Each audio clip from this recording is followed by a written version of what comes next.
Esta última reflexión es sobre María, nuestra Madre. Le pediría al Señor su palabra y les leo de la carta de San Pablo a los Romanos, en el capítulo 11, del versículo 13. Romanos 11:13. Dice: el nuevo pueblo elegido. Pero a vosotros los gentiles os digo, siendo yo en efecto apóstol de las gentes, hago honor a mi ministerio, por si de alguna forma provoco celo a los de mi raza y salvo a algunos de ellos. Porque si su reprobación es reconciliación del mundo, ¿qué será su restauración sino una vida que surge de entre los muertos? Y si los primeros panes son santos, también la masa. Y si la raíz es santa, también las ramas. Y si se han cortado algunas de las ramas y tú, siendo olivo silvestre, fuiste injertado en su lugar y participas de la raíz y de la savia del olivo, no te gloríes contra las ramas. Si te glorías, ten en cuenta que no eres tú quien sostiene la raíz, sino la raíz a ti. Dirás entonces, se han cortado las ramas para que yo fuese injertado. Bien, fueron cortadas por la incredulidad, tú en cambio te mantienes por la fe. No te engrías, más bien teme, no sea que si Dios no perdonó a las ramas naturales, tampoco te perdone a ti. Considera por tanto la bondad y la severidad de Dios con los que cayeron, la severidad contigo, la bondad de Dios con tal de que permanezcas en ella. De lo contrario, también a ti te cortarán. Asimismo, ellos, si no persisten en la incredulidad, serán injertados, pues Dios tiene poder para injertarlos de nuevo. Pues si tú fuiste cortado de un olivo silvestre, tu árbol natural, y fuiste injertado en contra de lo que te es natural, en un olivo bueno, ¿cuánto más aquellos serán injertados conforme a lo que les es natural en su propio olivo? Palabra de Dios. Algunas veces no entendemos nosotros de que el Señor está hablando aquí del pueblo de Israel, que es el pueblo escogido, pero al mismo tiempo está hablando de nosotros que somos injertados. Y básicamente la advertencia de San Pablo es de que si Dios hizo lo que hizo con sus hijos legítimos escogidos, ¿qué será de nosotros que somos simplemente injertados? Y nosotros dependemos de la raíz de ese árbol y no podemos engreírnos ahora de pensar que estamos ya dentro del árbol y ya estamos salvados. Pues tenemos que cuidar nuestra salvación en cada una de nuestras acciones, porque si el Señor arrojó los ángeles del cielo que se fueron contra él, ¿cómo será con nosotros? Los ángeles del cielo, una tercera parte cayeron porque los arrojaron de la gracia. Por eso nosotros somos llamados a aprender de todos estos ejemplos, de todas estas advertencias. Dios es perfectamente misericordioso, pero tienen que acordarse de algo: es perfectamente justo. Por eso la justicia de Dios se aplica de acuerdo a lo que nosotros hacemos con su amor. Y eso es lo que tenemos que entender. Así de que el cristianismo híbrido de las sectas y el cristianismo híbrido dentro de la Iglesia Católica con los teólogos modernos, que son prácticamente como herejes muchos de ellos, están predicando un evangelio en el que no hay infierno, prácticamente el pecado ya no existe y no se necesita el sacramento de la confesión, porque estamos ganados. Solamente Jesús vino, nos salvó y ya nos vamos para el cielo todos. Y Él nos conoce así como somos y nos perdona. Y todos vamos para arriba. Nadie va para abajo. Y estas son cosas que son del diablo. No podemos creer que esto es así. Es mucho más complicado que eso. Y cuando nosotros hablamos de hacer una reflexión en María, nuestra Madre, estamos hablando de la iglesia, del vientre. Ustedes han visto que en el libro, en el capítulo 12 del Apocalipsis, hay una historia increíble revelada a San Juan, donde ese dragón quiere devorarse al niño que lleva esta mujer vestida de sol, quiere devorarse el niño que lleva en el vientre, pero Dios se lo lleva y lo sienta a la derecha de él, que es Jesús. Y luego esta mujer se va al desierto y estará allí hasta que se culminen los tiempos, el regreso de Jesús. ¿Y quién es esa mujer? Es la iglesia. ¿Y cómo está representada esa mujer en el vientre de donde fue extraído ese niño que se subió a los cielos a la derecha del Padre? Pues en María, que es la madre de la iglesia. En el feminismo hoy encontramos fenómenos como la mujer reclamando su posición en la iglesia, en el clero, y quieren ser sacerdotes, algunas mujeres. Precisamente dentro del anglicanismo hicieron eso y acabaron con esa iglesia, porque de todas maneras era protestante o es protestante y está disminuida por los sacramentos que no tienen. Sin embargo, dejaron penetrar el homosexualismo como algo normal, y hay sacerdotes homosexuales que viven con sus amantes por decir así, en la casa cural de la iglesia, y mujeres sacerdotisas y obispos, mujeres obispos. Todo esto buscando esa realidad que va opuesta a lo que Dios nos ha dado en su voluntad. Es como decir, el homosexualismo jamás se podría considerar un acto natural. Ustedes han visto que San Pablo dice, los sodomitas no entrarán al reino de Dios. Ahora, hay mucho conflicto con eso, porque tenemos que entender, por ejemplo, que un homosexual tan solo es homosexual cuando actúa teniendo sexo con el mismo sexo. Ese es un acto homosexual. Pero si una persona tiene tendencias a tener una atracción al mismo sexo y no actúa sobre eso, no es un homosexual. Tiene tendencias a tener atracciones al mismo sexo, pero eso no lo hace homosexual. Por lo tanto, nadie nace homosexual. Es como decir, yo nací asesino, porque cada que tengo rabia quiero ahorcar a la gente. No, yo muchas veces quisiera ahorcar a alguien, pero no lo ahorco, porque yo me digo, no, ¿cómo lo voy a ahorcar? Pues no lo ahorco, ¿no? Ganas tengo, pero no lo voy a hacer. Entonces, eso no me hace asesino. ¿Cuántas veces una persona tiene tentación de robarse algo y entonces lo miran y lo tienen y de pronto quieren llevárselo, pero de pronto dicen, no, pues ¿cómo me va a robar esto? Si esto no es mío, ¿no? No me lo llevo. Y tenemos tendencias a muchas cosas, entre esos la sexualidad, que puede estar completamente orientada para el lado que no es. Hay personas que tienen atracción a los animales, ustedes saben eso, zoofílicos, de ahí viene el bestialismo, y la mayoría de las personas que tienen la tendencia no lo hacen.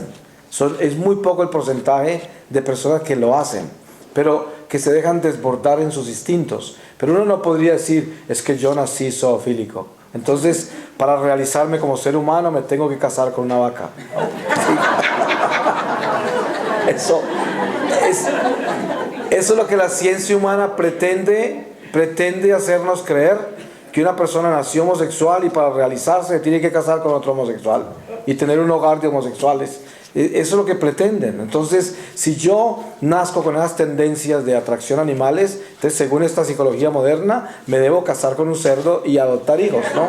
Sí, para poderme realizar como persona, porque debo vivir esa libertad de mis instintos y mis tendencias. Eso es la psicología moderna ateísta, ¿no? Pero el evangelio es otra cosa. Sabemos que Dios es la verdad, y la verdad es que la mujer tiene un papel extraordinariamente precioso, nada menos que tiene el papel de madre. Es el nido de la iglesia donde Dios deposita sus pichones, y ahí viene el Espíritu Santo con la Eucaristía a darle salud a esos pichones para que puedan volar el día que la iglesia los saque del nido. Es el vientre de la maternidad, el vientre del amor de Dios. No es un accidente que el primer milagro de Jesús es en las bodas de Canaán. Y des en cuenta que ese milagro fue invitado por la Virgen. El Señor mismo le dijo, mujer, ¿qué tienes conmigo? Mi tiempo no ha llegado todavía.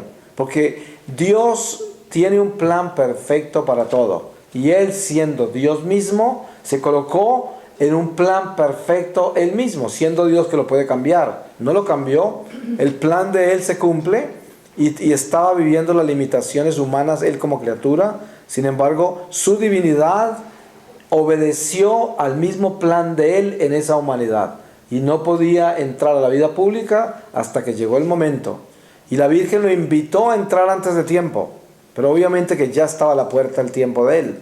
Pero él entró ¿cómo? Por la intercesión de la mamá, y también entró en la cuna donde se define la iglesia. Ahí están los frutos de la iglesia, que es el hogar. Fíjense que el sacramento del matrimonio es algo inmensamente grande, es un sacerdocio, es un ministerio. Por eso es que nosotros debemos acudir a ese sacramento para la bendición de los frutos del hogar y para que Dios pueda completar el número de almas que entrarán al reino de Dios para que Jesús regrese. Ese es un don maravilloso. Por eso explicaba yo antes que una persona que tiene un bebé, que lo consideramos un feto, que a los 2 meses lo pierde supuestamente, lo que hizo fue contribuir con un alma más que entró al reino de Dios, y el Señor se llevó esa alma y no necesitó haber nacido y vivir todo lo que estamos viviendo. Se fue derecho a la gloria. Es un don maravilloso si lo entendemos desde ahí. Si lo miramos desde la carne y las limitaciones de nuestra razón humana, no vamos a entender eso y vamos a estar llorando años: Señor, ¿por qué te llevaste a mi bebé?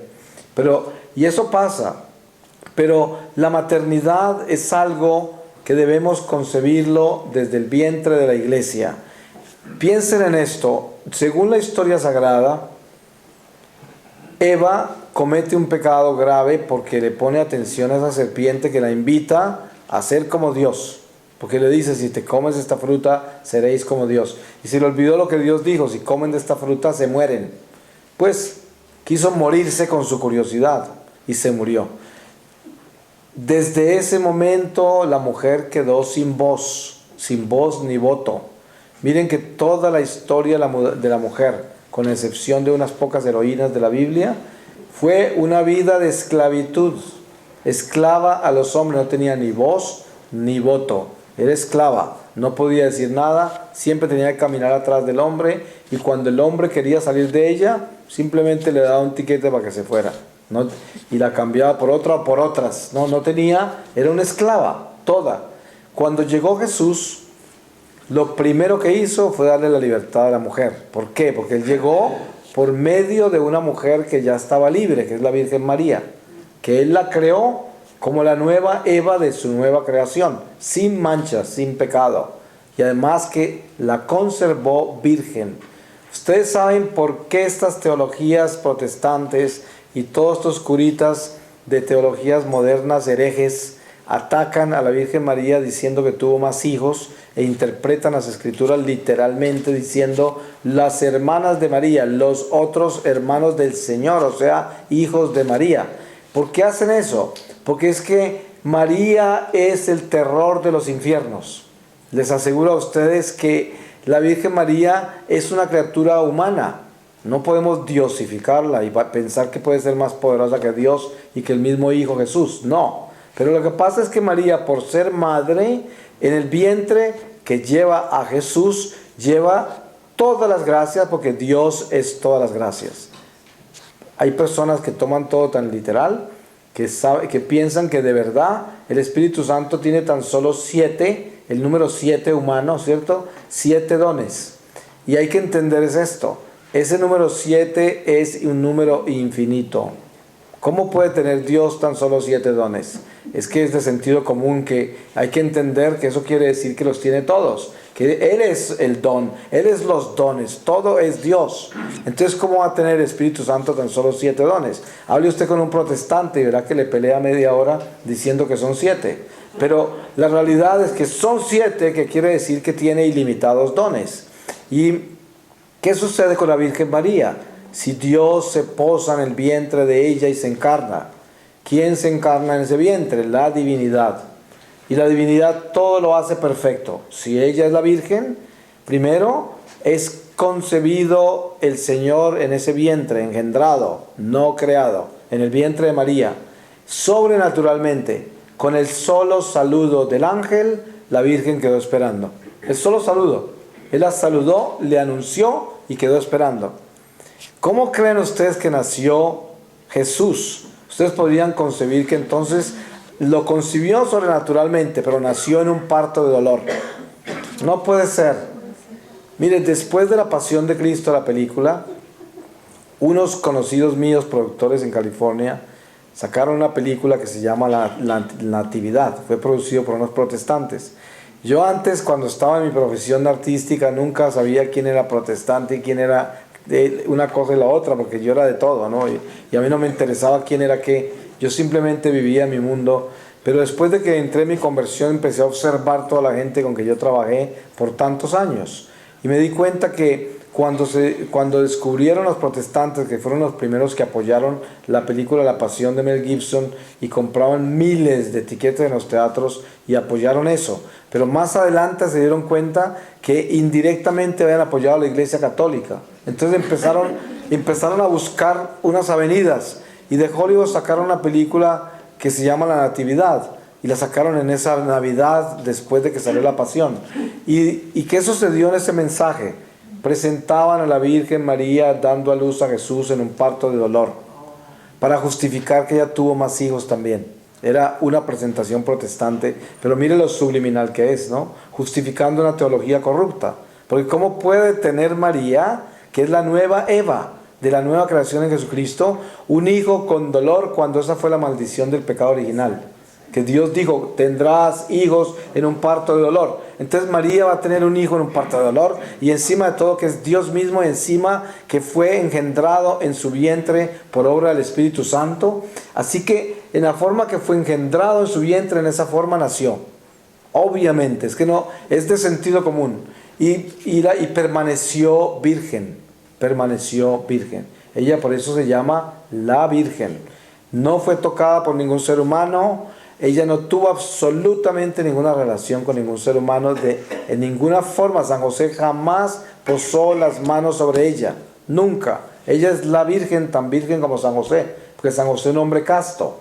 Sí, y esa santidad del hogar de Nazaret es el hogar donde no hubo pecado. Por eso es que el hogar de Nazaret es nuestra cuna. Cuando usted quiera, como padre, como madre, como padres de familia, consagrar su hogar en una forma perfecta, coloquen su hogar en el hogar de Nazaret y pidan al Señor que en la cuna de Nazaret proteja a ese hogar del pecado, de las fuerzas del mal, porque esa es la cuna de nuestra vida. Esa es la cuna de la nueva creación en Jesucristo, el hogar de Nazaret. Y entonces la Virgen María aparece como ese vientre maternal. La iglesia es un nido, y en ese nido estamos todos nosotros como pichones ahí, como los pajaritos pequeñitos, y nuestro alimento es la Eucaristía. Ustedes han visto cuando vemos sus pajaritos en un nido, pues viene el pajarito que se encarga de alimentarlos y les pone en el pico la comida. Y cuando ya están fuertes y es tiempo de salir, esos mismos pájaros empujan a sus bebés del nido, y más vale que vuelen, porque si no vuelan, no los vuelven a alimentar y quedan en el suelo así. Ustedes han visto pájaros así, y luego les toca aprender a volar solos, y ya no tienen nido. ¿Cómo será que las águilas, los nidos de las águilas son nidos de espinas, y los cubren con estos helechitos y todo? Y cuando ya el aguilita va creciendo, como está pesando más, se va pelando el nido.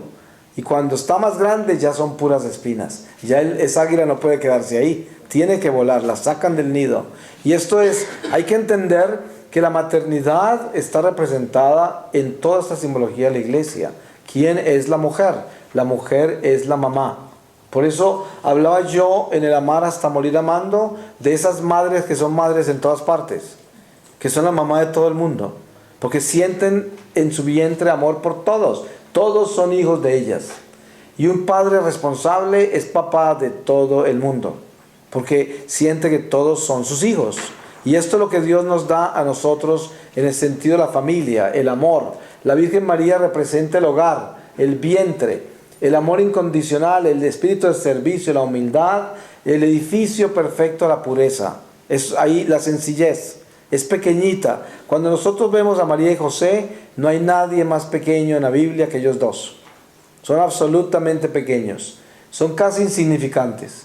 Nosotros, a través de la historia sagrada, hemos sacado toda esta misteriosa presencia de ellos en las Escrituras y nos hemos dado cuenta lo grandes que son. Por eso, dentro de la Mariología hay millones de avenidas en la forma que estamos mirando a María, y también hay millones de avenidas incorrectas. Les voy a contar esto. Nuestra Iglesia Católica tiene una liturgia, y la presencia de María en la liturgia es perfectamente ordenada. Se le da honra a María, tanto que se la reconoce como esa María sin mancha, que nació con todas las gracias del Señor y que fue asunta al cielo, y la Iglesia testifica que eso es verdad.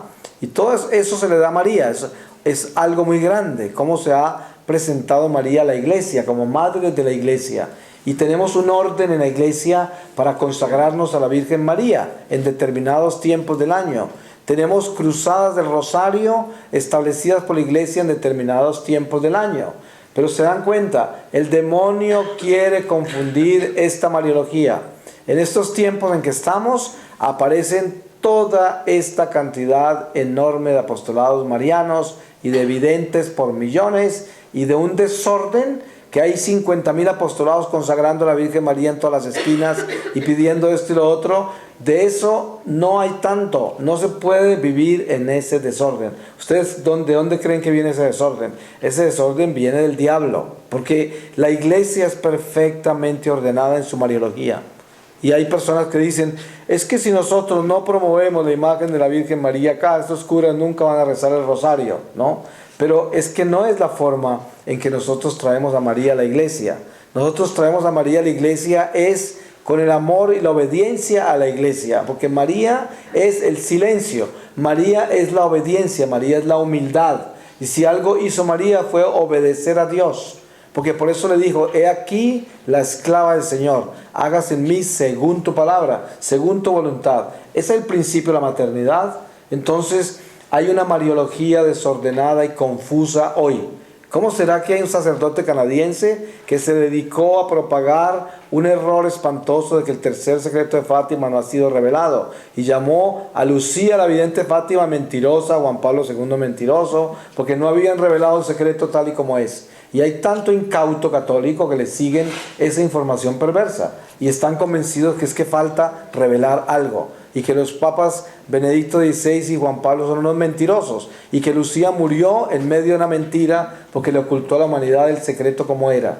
Pues eso es mentira, esa es una Mariología corrupta. Y por eso con la Virgen María tenemos que tener este cuidado como católicos. Mirémosla desde el capítulo 12 del Apocalipsis, para que nos demos cuenta en la batalla espiritual que estamos con María. María tiene una fuerza tan grande que se para en la cabeza del dragón, y el dragón desesperado le lanza a su talón, ¿cierto? Le tira a su talón. ¿Y cuál es el talón de María? El talón de María somos nosotros, ese es el talón, porque a ella le duelen sus hijos, y ese es el talón. Si usted quiere hacer preocupar bien a una madre, hágale algo a su hijo, ¿sí? Porque lo demás a ella no le importa. Usted le puede hacer lo que quiera a ella, pero no le va a tocar un hijo. Y esto es la maternidad. La maternidad, el talón que la serpiente trata y le tira a morder a la mujer, es el talón de sus hijos. Y por eso es el talón de Aquiles, que llaman el lugar donde duele y donde está la batalla entre la serpiente y la madre. Ahí está. Esa es la guerra que tendremos hasta que Jesús regrese. ¿Por qué creen ustedes que aparecen imágenes de la Virgen llorando? Aparecen todo esto, porque es la pelea con la serpiente, que ella siente el dolor de esos mordiscos de la culebra a su talón. Cada vez que le roba un hijo, le duele, y por eso está el llanto y la tristeza, porque es una batalla espiritual diaria, constante. Y entonces, en esta Mariología que la Iglesia nos ha dado, que es comprender que María es vientre de la Iglesia, vientre del amor, entendemos, por ejemplo, la mujer en María Magdalena. Póngase a pensar el paralelo tan increíble que hay entre la Virgen, de las vírgenes, y María Magdalena, la impura de las impuras, que el Señor le sacó 7 demonios. Otra vez el número 7. ¿Qué quiere decir? Tenía tantos demonios que en hebreo era 7, o sea que tenía todos los demonios. Y qué curioso que precisamente a la primera persona que se le aparece a Jesús cuando resucita es a ella. Esa es la primera persona. Y qué increíble que esa mujer, que era las más pecadoras de todas, era las que más lloraba a los pies de la cruz del Señor. Y para las mujeres hebreas, llorar a un condenado estaba contra la ley judía. No se podía llorar a un condenado, porque eso quería decir que también las podían condenar y apedrear. Y sin embargo las mujeres lloraron por todo el Calvario.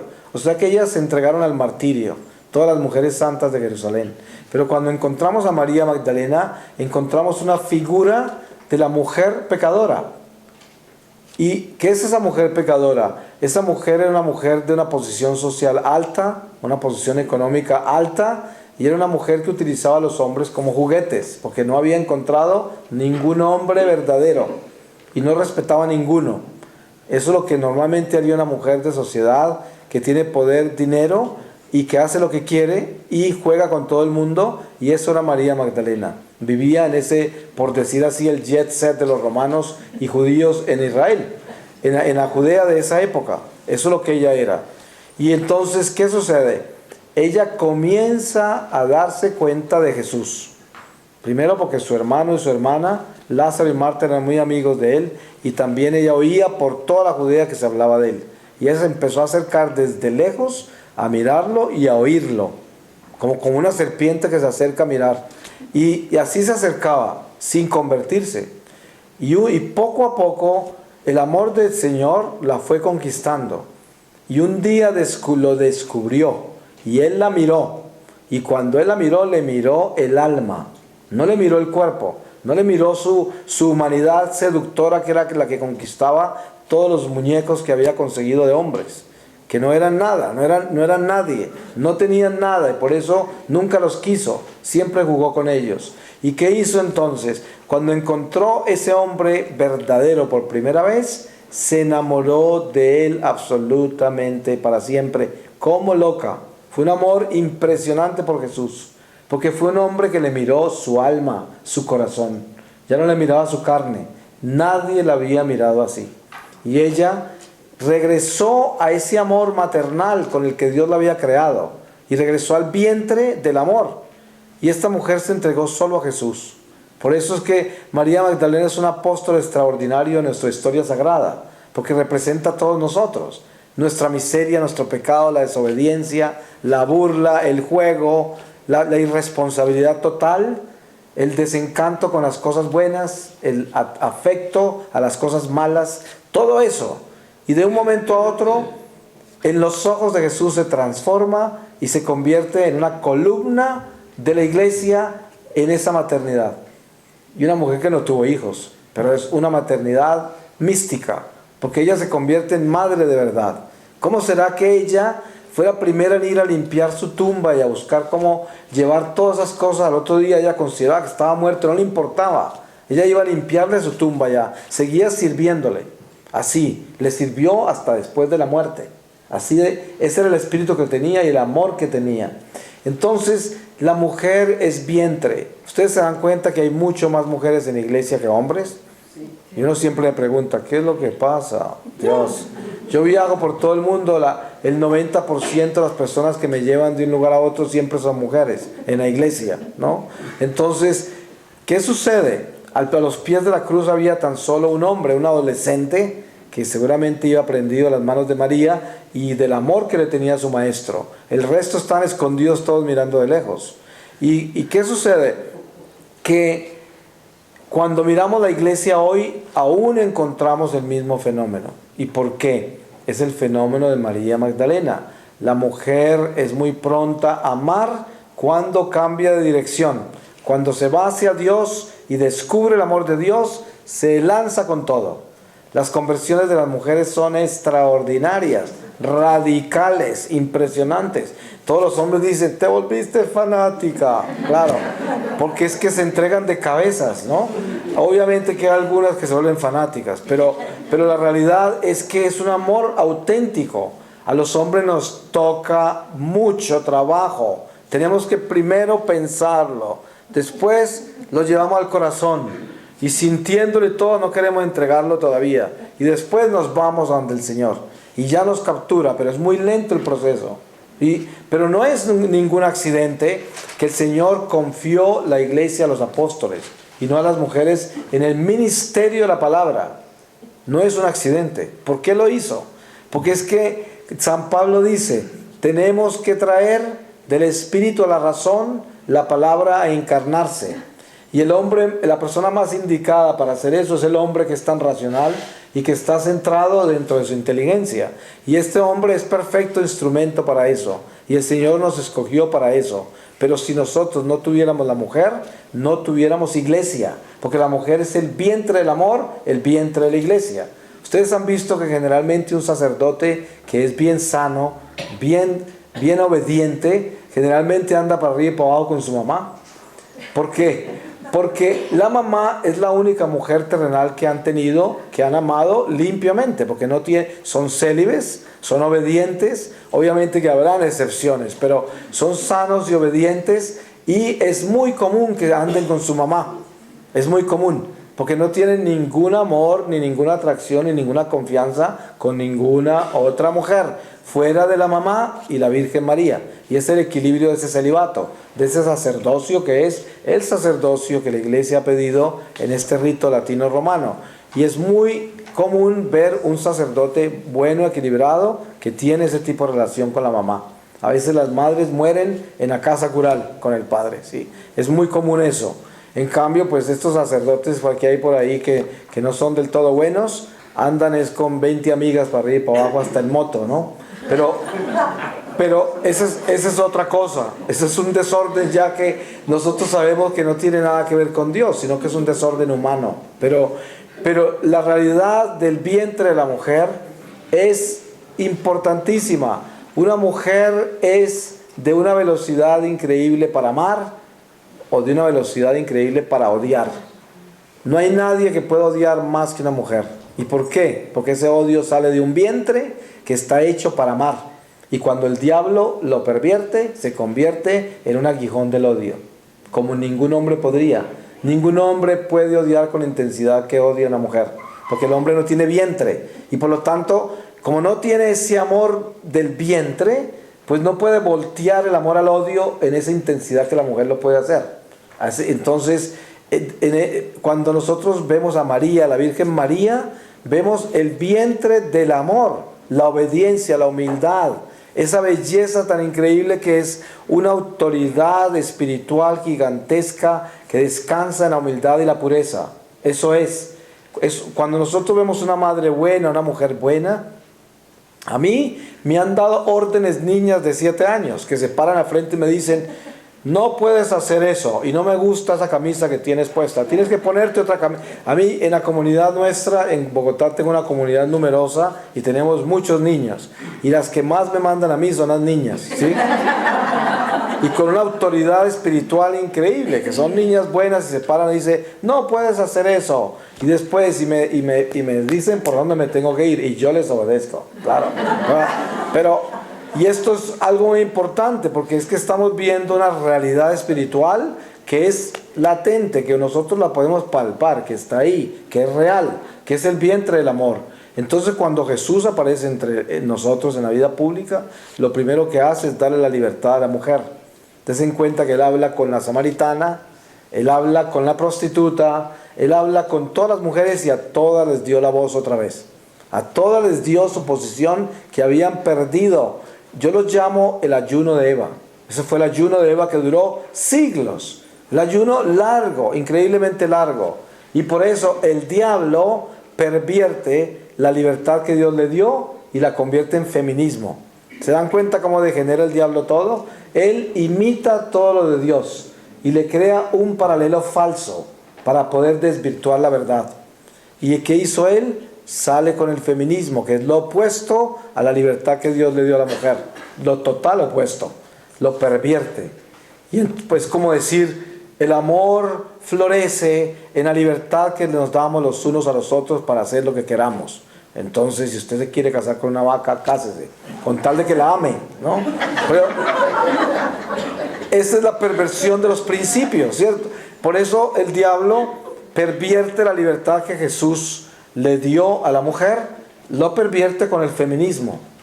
Y esto debemos tenerlo muy claro, porque la posición que Dios le dio a la mujer es la que le da a María. Y miren qué hacía María. María cuidaba de Jesús todo el tiempo. María era la que hacía todo por el Señor y estaba con Él en todas partes a toda hora, con Jesús. Y cuando no estaba, tenían una posición perfecta entre los dos. Era un amor increíble, es un amor increíble, un amor eterno. Y esto es la relación que Dios nos llama a nosotros a vivir en la iglesia. Nosotros como hombres a entender el amor maternal y las mujeres a vivir ese amor maternal. Yo le digo a la gente cuando hago retiros como este, con relación a la mujer, cuando uno se está espiritualizando de verdad, espiritualiza hasta la ropa. Tiene que espiritualizar todo. El pensamiento, los sentimientos, las pasiones, todo lo tiene que espiritualizar para poder convertirse. Y entonces yo pregunto, cuando usted como mujer se mira en el espejo después de arreglarse por la mañana, cuando se levanta, ¿a quién pretende parecerse? ¿A la Virgen María o a la Reina Isabel? ¿A cuál de las dos? ¿No? Ahí es donde usted puede entender en qué anda, ¿cierto? Porque la realidad espiritual nuestra, ¿cuál es? Nuestros modelos, nuestros ejemplos. Entonces, ¿usted a quién está siguiendo? ¿A quién está imitando como mujer? Y cuando yo soy hombre y soy padre de familia, ¿a quién quiero representar yo? ¿A quién quiero imitar? ¿Quiero imitar a San José o a Herodes? Sí, ¿cuál de los dos?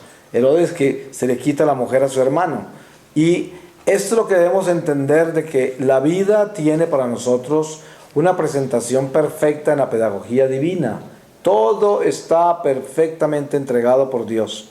Dios nos ha dado un plan perfecto para que nosotros vivamos sobre él. Y necesitamos abrir nuestros ojos un poco. En esa maternidad encontramos algo precioso. Cuando yo tuve la experiencia mística, aparecí en un lago en el purgatorio. Y al frente de ese lago había una roca hermosa. La distancia entre la roca y el lago podía ser perfectamente la distancia entre la tierra y el sol. Pero yo podía ver la roca y sabía que ahí estaba Jesús. Una cosa llevó a la otra después de muchas experiencias y yo terminé viendo al Señor Jesús en esa roca, y luego a través de los ojos de Jesús apareció la Virgen María. Cuando ella apareció, yo no podía mirarla porque ella apareció en esa autoridad que yo les cuento de pureza y de humildad, y era exactamente lo que yo no tenía, ni pureza ni humildad. Por lo tanto, escapé a su mirada y miraba hacia el agua, donde estaba yo en el lago. Y ahí me apareció la Virgen en el agua y me dijo que era mi mamá.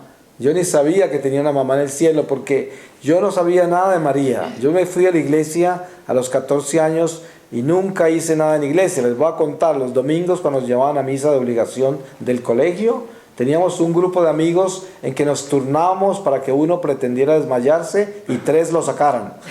Y así nos salíamos 4 de cada misa, todos los domingos. Esa era mi religión. Así vivía yo la iglesia. Entonces yo nunca aprendí nada de la iglesia, nunca me supe el catecismo, no me interesó aprender nada. Y ya a los 14 años me fui del todo por 33 años. Entonces cuando la Virgen se me apareció, pues yo no sabía nada de ella. Y ella me decía que era mi mamá, que nunca me había abandonado y nunca me iba a abandonar. Y yo estaba en el vientre de ella como un bebé, conectado por un cordón umbilical espiritual. Y todo lo que salía de mi corazón hacia Jesús, salía por dentro de su vientre. Y lo que venía del cielo hacia mí, del ángel guardián, de los santos, de Jesús, pasaba por dentro del vientre de María hacia mi corazón. Y esto era un vientre, un amor que era para mí, que yo era su hijo. Y ella me iba a entregar a Jesús. Si yo hubiese muerto esa noche, no sé qué hubiera pasado, cómo hubiera quedado. Pero el caso es que yo entendí que nosotros nacemos de María a Jesús. Ella es la maternidad de la nueva creación de Jesús, la nueva creación de Jesucristo.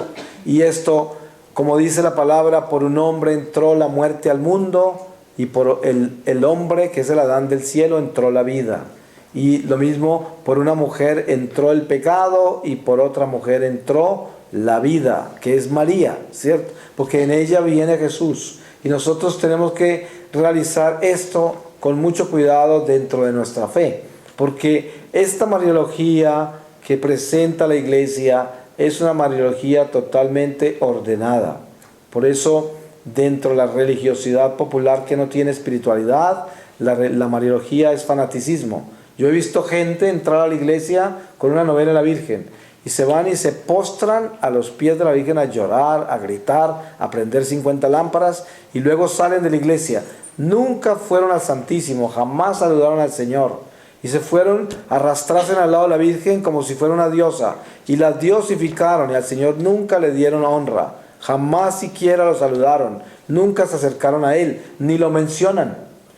Estas son cosas absurdas y por eso nos persiguen a sectas, porque en realidad dentro de nuestra iglesia hay gente idólatra, hay gente que adora criaturas y la Virgen no la podemos adorar, a ella no le gusta eso. Si es la persona más humilde, si ustedes quieren saber dónde está la humildad, está en María. ¿Ustedes creen que a ella le va a gustar que la adoremos como si fuera Dios? De ninguna manera. Ustedes han visto cuando se aparecen los ángeles a los profetas en la historia sagrada y los profetas se lanzan al suelo de susto y no quieren mirar. ¿Y qué les dice el ángel? Levántate, soy una criatura como tú. Y eso es lo que dicen. Y esto es lo que mismo dice la Virgen María a nosotros. Yo soy una criatura, no me puedes adorar. Hay países muy difíciles en ese sentido. Por ejemplo, en México, la Virgen María de Guadalupe fue el milagro grande de la conversión de miles de indígenas, en el mismo momento que ocurría la reforma protestante en Europa. En ese momento no sé cuántos millones de católicos se fueron al protestantismo. Según la historia, el mismo número se convirtieron al catolicismo en México a través de la Virgen de Guadalupe. Pero ¿qué sucede? Que con el tiempo esos indígenas no han trascendido hacia esa fe completa sin dejar esas religiones paganas de donde vienen y viven un sincretismo. Y entonces es muy fácil ir en México a la casa de un indígena o gente muy humilde y encontrar un cuadro gigantesco de la Virgen María de Guadalupe lleno de flores y de lámparas y no encuentra una sola presencia de Jesús, ni lo mencionan. Todo es la Virgen María y la adoran como una diosa. Y muchos nunca van a misa ni nada, pero están todos el día de la Virgen de Guadalupe en diciembre, vienen de todas partes de una peregrinación a honrarla, pero a la Virgen. No van a misa, no se confiesan, muchos de ellos. Es solo una adoración a la Virgen como una diosa. Y des en cuenta, esto no es el llamado de la iglesia. Yo no estoy hablando mal de los indígenas mexicanos porque yo los amo, yo viajo por todo México y son gente muy linda y muchos de ellos son muy santos y muy obedientes a la iglesia. Solo estoy hablando de ejemplos de lo que es un encuentro con una mariología que no es correcta. Y de la misma forma, hay cantidades de ministerios laicales que andan por ahí propagando toda clase de consagraciones a la Virgen y de nuevos tipos de rosarios únicamente para tener ese protagonismo y esa popularidad utilizando a María. Y esto se ve muy obviamente que es eso, porque detrás de eso muchas veces hay dinero envuelto y hay una cantidad de deseos de poder humano y de cosas que son extraordinarias porque son protagonismo. Eso es, cuando lo de María es lo más sencillo. María es humildad. Las cosas de María vienen dentro de la sencillez que ella es. María es pequeñita. Por eso María escasamente es mencionada en el Evangelio. Aparece pequeñita y siempre fue silenciosa. Toda la vida que Jesús vivió con María es un misterio. Todos esos 18 años después de que Jesús es encontrado en el templo, se viven y ¿cuánto de eso hay escrito? Nada. A veces yo en misiones por el Líbano, Jordania, Siria, he encontrado unas comunidades extraordinarias, muy místicas, que viven los 18 años del silencio de Jesús. Y eso viene de algunos padres del desierto también. Es algo muy hermoso, porque son los 18 años de silencio del Señor. Miren que el Señor vivió 33 años entre nosotros y tenemos la vida pública de 3 años. ¿Ustedes creen que esos otros 30 años fueron vividos simplemente cortando palos en la casa de San José? No. El Señor estaba presente en cosas extraordinarias que Dios hizo místicamente en esos 33 años, cada minuto, cada segundo. Es obvio, es Dios entre nosotros. Imagínense que muchas veces, con la sola presencia de un santo entre la gente, se cura la gente sin que el santo los toque siquiera, solamente con estar presentes. ¿Por qué razón sucede eso? Porque el santo está parado en la luz y entonces todo lo que cruza esa luz se armoniza ¿Qué son las enfermedades? Es una desarmonización de la persona. Entonces, si pasa por la luz, pasa por la perfección. Y es muy posible que se sane. ¿Se acuerdan que esa hemorroísa le tocó el manto a Jesús y se sanó? Porque tocó la perfección. Y ella estaba imperfecta en esa hemorragia que tenía. Y al tocar el manto, que es perfecto, se perfeccionó o se armonizó, por decir así. Entonces, la luz que nosotros traemos con la conversión verdadera trae la salud, trae la armonía. Porque el que está bajo ese árbol frondoso del amor de Dios solamente recibe paz, gozo, recibe esa armonía de Dios. Y María es eso, María es ese árbol frondoso que está lleno de amor. Cuando nosotros entendemos el misterio del rosario, les puedo compartir lo que ella me enseñó. El rosario es como un cerco. Y ese cerco tiene todos sus palitos y tiene esas puertas que son los misterios. Nosotros como realidad espiritual tan solo vivimos un día, o sea, el eterno presente de Dios. Nuestra vida es un instante en la eternidad. Yo a veces he dado retiros enteros solamente en una frase de San Pablo que se llama: para nosotros que vivimos el día que se apellida de hoy. ¿Y qué quiere decir eso? La Biblia, el Evangelio dice, Jesús mencionó muy claramente algo muy importante que dijo: a cada día con su afán, cada día. Por eso, si nosotros queremos vivir libres de falsos profetas, ustedes han visto toda esta cantidad de terroristas que hay ahora, por ahí. Yo no hago sino botar basura de internet porque no tengo tiempo de mirar nada de eso. Escasamente contestar el correo que me llega. Pero llegan unas inmundicias de videntes espantosos que no están hablando sino de lo que el cometa que se va a estrellar, el otro que se va a ahogar y todo. Cuánta cosa espantosa hay. Yo digo, ¿quién puede leer esta basura? ¿Cómo van a leer esta basura si Dios es un Dios de misericordia y esperanza? Y no se trata de saber cuántos van a morir, cuándo, ni cómo van a morir. Se trata de si yo estoy en paz con Dios hoy para poderle entregar mi alma al Señor si Él me llama. Eso es nuestro llamado de la fe. Yo no tengo por qué convertirme en una persona tan morbosa que tengo que saber en qué forma se va a explotar Nueva York en el año 2013. ¿Para qué voy a saber yo eso? ¿Qué interés tengo en eso? Es como un instinto de autodestrucción que tenemos nosotros. Hay gente que vive tan amargada que le gustaría que el mundo se acabara mañana y todos se murieran juntos, ¿no? Porque tienen tanta rabia y tienen tanta frustración. En una oportunidad un hombre en Londres me estaba juzgando porque yo dije que Dios era esperanza y no debíamos preocuparnos por el futuro y todas esas profecías milenaristas eran basura. Y este hombre no se puede imaginar la furia. Y yo le dije, ¿a usted le gustaría que el mundo se acabara mañana? Y dijo, claro, mire esta perdición de este mundo, esta degeneración. Y le dije, entonces, ¿a usted no le gustaría que Dios le diera la oportunidad a toda esta masa de pecadores para que se conviertan? ¿No es verdad? Si lo que quiere matarlos hoy para que todos se condenen. Entonces, es que ¿hasta dónde llegamos nosotros? ¿Cómo puedo desear yo que el mundo se acabe mañana cuando se condenaría quizás casi toda la humanidad? Porque si yo quiero algo es pedirle tiempo al Señor. Yo lo pido para mí mismo. Yo digo, Señor, dame más tiempo, a ver si reparo todo el mal que he hecho toda mi vida y alcanzo a corregirme. Yo no le voy a pedir, Señor, llévame hoy. Yo no me siento tan santico para entregármela al Señor hoy, y mucho menos después de todo lo que he visto. Jamás diría yo, ya estoy listo, no puedo pretender eso, nunca. Digo, no, Señor, dame todo el tiempo que quieras, yo necesito trabajar muy duro en esto, porque necesito buscar cómo enmendar mi vida, cómo reparar todo el mal que he hecho, cómo reconstruirme y cómo tratar de buscar cómo ayudar a la salvación de miles de almas. Esa es nuestra meta, pero nuestra meta no es buscar si el mundo se va a acabar mañana y estamos pensando nos vamos a morir todos juntos.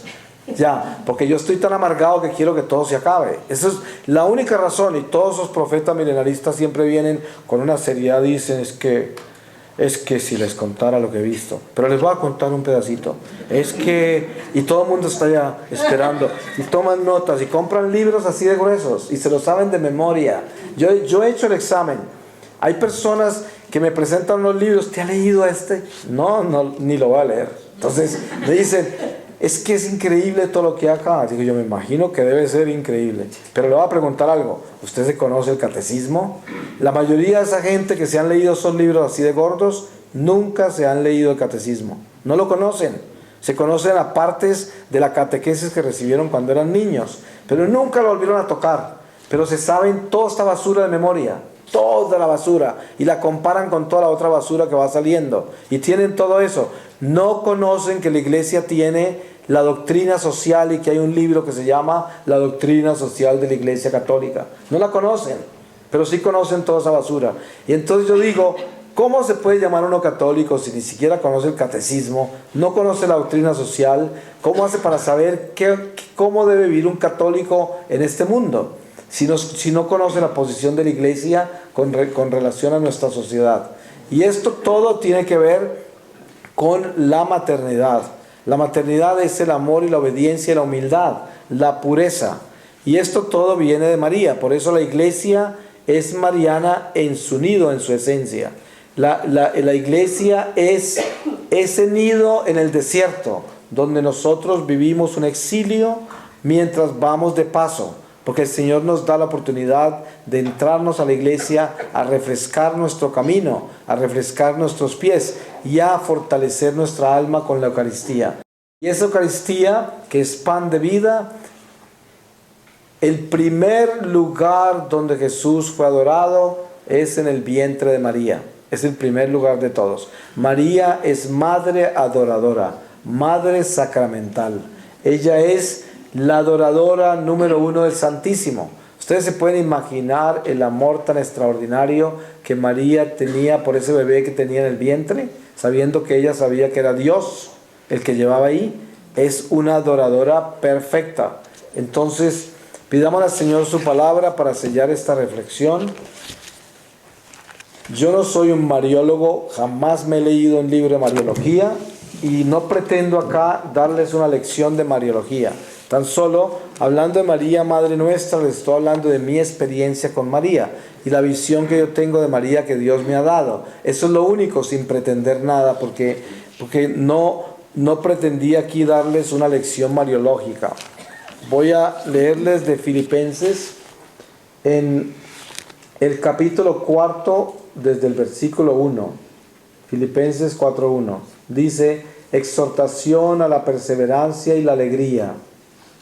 Por tanto, hermanos míos muy queridos y añorados, mi gozo y mi corona, permaneced así, queridísimos míos, firmes en el Señor. Suplico a Evodia y a Síntique que tengan un mismo sentir en el Señor. También te ruego a ti, fiel compañero, que ayudes a estas que trabajaron conmigo por el Evangelio, con Clemente y mis otros colaboradores, cuyos nombres están en el libro de la vida. Alegraos siempre en el Señor, os lo repito, alegraos, que vuestra comprensión sea patente a todos los hombres. El Señor está cerca, no os preocupéis por nada, al contrario, en toda oración y súplica, presentad a Dios vuestras peticiones con acción de gracias, y la paz de Dios, que supera todo entendimiento, custodiará vuestros corazones y vuestros pensamientos en Cristo Jesús. Por lo demás, hermanos, cuanto hay de verdadero, de honorable, de justo, de íntegro, de amable y de encomiable, todo lo que sea virtuoso y digno de alabanza, tenedlo en estima. Lo que aprendisteis y recibisteis, lo que oísteis y visteis en mí, ponedlo por obra, y el Dios de la paz estará con vosotros. Palabra de Dios. Pues le damos gracias a Dios por este día de reflexiones. Le pedimos al Señor que con estas reflexiones que hemos vivido hoy podamos habernos adentrado más en el océano de su amor y que salgamos de aquí con más esperanza y con una claridad especial de las cosas que tenemos que cambiar y también con una conciencia muy específica sobre las cosas que tenemos que transformar con nuestra voluntad humana para que la voluntad divina tome el curso necesario en la misión para la cual Dios nos creó. Amén.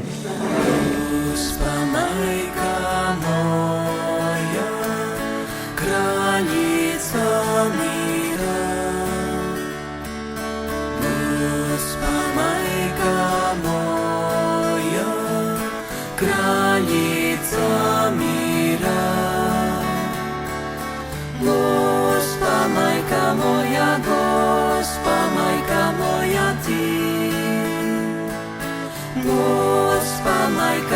moja, Gospa, majka moja ti.